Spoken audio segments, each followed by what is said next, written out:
ప్రియులారా, మన ప్రభు అయిన యేసు క్రీస్తు నామంలో మీకు శుభోదయం. ఆయనను గూర్చి అనుదిన ఆత్మీయ ఆహారం, జూలై 16 బుధవారం. నేటి మన ధ్యాన లేఖనం తీతుకు వ్రాసిన పత్రిక 1వ అధ్యాయం 12వ వచనం. వారిలో ఒకడు, అనగా వారి స్వంత ప్రవక్తలలో ఒకడు ఇట్లనెను: క్రేతీయులు ఎల్లప్పుడూ అబద్ధికులను, దుష్టమృగములను, సోమరులకు తిండి పోతులనై ఉన్నారు.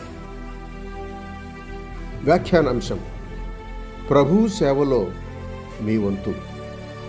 వ్యాఖ్యాన అంశం: ప్రభువు సేవలో మీ వంతు.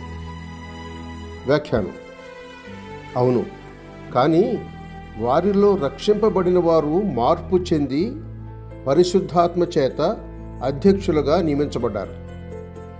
తీతు వచ్చి వెతకగా వారిలో కొందరు పెద్దలుగా దొరికారు.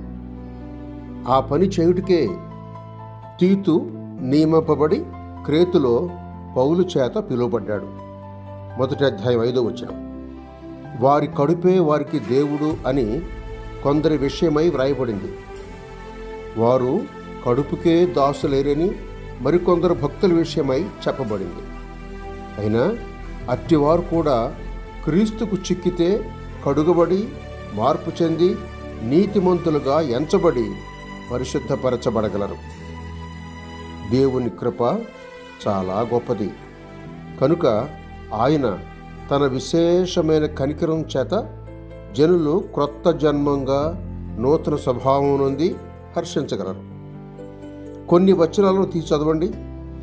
రోమపత్రిక 16వ అధ్యాయం 18వ వచనం, ఫిలిప్పీలకు రాసిన పత్రిక 3వ అధ్యాయం 19వ వచనం, 1 కొరింథీ పత్రిక 6వ అధ్యాయం 11వ వచనం, 1 పేతురు పత్రిక 1వ అధ్యాయం 3, 4 వచనాలు. దీన్ని బట్టి దైవ సేవ చేస్తున్న మీరు వారిని వీరిని గురించి సంశయించకండి. సత్య సంపూర్ణుడైన క్రీస్తుండగా గొప్ప వింతలు జరగగలవు. ఆయన పేరే ఆశ్చర్యకరుడు అని యెషయా గ్రంథం 9వ అధ్యాయం 6వ వచనం చెబుతోంది. మరోవలదు, క్రీస్తు ప్రేమను రుచించిన మీరు ఆ ప్రేమలో మెలిగి ఎవరి విషయమై నిరాశ చెందక 1 కొరింథీ పత్రిక 13వ అధ్యాయం 7వ వచనం ప్రకారం అన్నిటినీ నమ్మండి. అనగా వాక్యంలో ఉన్న ఆ గొప్ప శక్తిని బట్టి అన్నిటినీ నమ్మి పలు విధాలైన వారి కొరకు ప్రార్థించి వాంఛతో వారిని రక్షించుటకు సేవలో, ప్రయత్నంలో పరుగెత్తండి. ఇంత మటుకే గాని అవతల పని జరగకూడదు అని దేవునికి హద్దు పెట్టకండి. కీర్తనల గ్రంథం 78వ కీర్తన 41వ వచనం చదవండి. సహోదరుడు సైలస్ ఫాక్స్.